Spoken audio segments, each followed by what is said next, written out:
Assalamualaikum warahmatullahi wabarakatuh. Apa kabar semuanya? Semoga kalian semua selalu dalam keadaan sehat walafiat ya nak. Kita bertemu lagi nak. Seperti biasa, sebelum kita mulai pembelajaran kali ini, mari kita sama-sama membaca doa terlebih dahulu ya. Berdoa dimulai.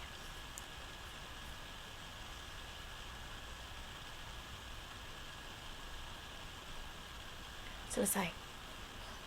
Oke nah, kali ini kita akan masuk pembahasan yang baru, yaitu mengenai teks eksposisi dalam media massa. Pertama, kita harus tahu apa sih teks eksposisi itu nak. Teks eksposisi adalah teks yang berisi penilaian, dorongan, atau ajakan-ajakan tertentu kepada khalayak. Teks eksposisi dapat kita temukan di media massa berupa esai, editorial, atau tanggapan kritis. Jadi teks eksposisi ini biasanya teks yang berisi penilaian mengenai sebuah isu tertentu. Kemudian biasanya terdapat pula ajakan dari si penulis terhadap masyarakat ya. Jadi biasanya mereka mengajak masyarakat untuk melakukan sesuatu terkait isu yang sedang dibicarakan.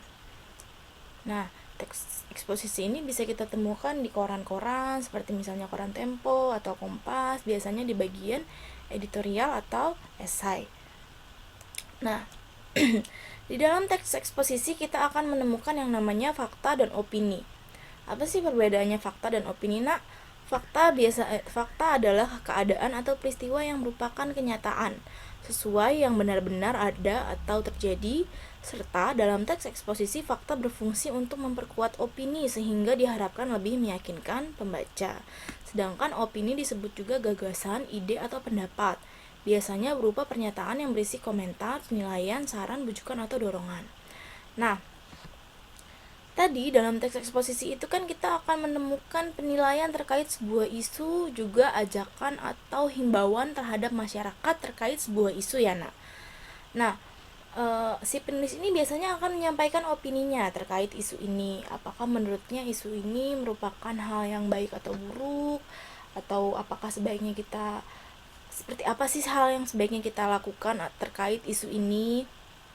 Nah, untuk mendapat kepercayaan masyarakat setelah menyampaikan opini, si penulis juga perlu menyampaikan fakta. Jadi dia harus menyampaikan fakta terkait opini yang diberikan sehingga masyarakat bisa mempercayai apa yang dia sampaikan. Itu gunanya fakta di dalam teks eksposisi untuk membantu si pembaca untuk lebih meyakini apa yang disampaikan oleh si penulis. Nah, dalam teks eksposisi itu juga ada yang namanya gagasan umum dan gagasan penjelas. Ini sejatinya tidak hanya dalam teks eksposisi saja ya nak. Semua teks pada dasarnya, semua paragraf pada dasarnya memiliki gagasan umum dan gagasan penjelas. Apa sih gagasan umum itu nak? Gagasan umum itu adalah ide pokok, merupakan gagasan yang menjadi dasar pengembangan suatu paragraf. Gagasan umum adalah ide pokoknya. Apa sih inti dari pembicaraan di dalam paragraf itu? Itu yang disebut dengan gagasan umum. Sedangkan gagasan penjelas atau gagasan khusus atau gagasan pendukung merupakan pengembangan atau penjabaran dari gagasan umum. Salah ya, ini harusnya ini gagasan umum.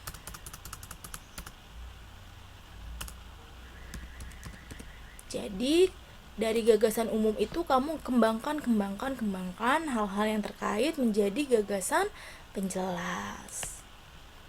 Nah, selain tadi dalam paragraf itu selain ada gagasan umum dan gagasan penjelas, ada juga beberapa jenis paragraf. Jenis paragraf ini kita bedakan berdasarkan letak gagasan utamanya. Yang pertama kita punya paragraf deduktif. Paragraf deduktif adalah paragraf yang gagasan utamanya terletak di awal paragraf. Paragraf induktif adalah paragraf yang gagasan utamanya terletak di akhir paragraf. Sedangkan paragraf campuran adalah paragraf yang gagasan utamanya terletak di kalimat pertama dan kalimat terakhir. Jadi deduktif itu di awal, induktif itu di akhir, campuran itu di keduanya. Kemudian kita punya pola pengembangan teks eksposisi. Pola pengembangan ini terkait dengan bagaimana kita menulis sebuah teks eksposisi ya nak. Jadi ada 4 cara, ada 4 pola pengembangan yang bisa kita gunakan dalam menulis teks eksposisi. Yang pertama, pola umum khusus. Pola umum khusus ini adalah ide pokok paragrafnya ditempatkan pada awal paragraf yang kemudian diikuti ide penjelas. Jadi, kalau pola umum khusus ini tadinya akan menjadi paragraf deduktif ya. Kalau kita menggunakan pola umum khusus, maka kita dengan sendirinya akan menulis paragraf deduktif karena gagasan utamanya kita tulis di awal paragraf. Yang kedua, pola khusus umum. Pola khusus umum ini hal-hal yang bersifat khusus diikuti oleh uraian yang bersifat umum. Bagian terakhir berfungsi sebagai simpulan. Jadi kamu jabarkan dulu hal-hal yang sifatnya khusus, baru kemudian halnya yang sifatnya umum, baru terakhir kamu membuat kesimpulan dari kedua hal tersebut. Yang ketiga, pola ilustrasi. Pola ilustrasi menggambarkan secara detail sebuah gagasan. Jadi kamu menjabarkan secara detail, menjabarkan secara jelas terkait sebuah gagasan. Nah, yang terakhir, pola perbandingan. Pola perbandingan memberikan perbandingan untuk memperjelas gagasannya. Jadi gini nak, kamu kan kadang-kadang akan lebih memahami suatu hal jika kamu membandingkan hal tersebut ya. Jika kamu punya pembanding. Nah, ini yang kita gunakan dalam pola perbandingan. Jadi kamu memberikan pembanding terkait sebuah gagasan sehingga yang membaca lebih memahami apa sih maksud dari tulisan kamu tersebut.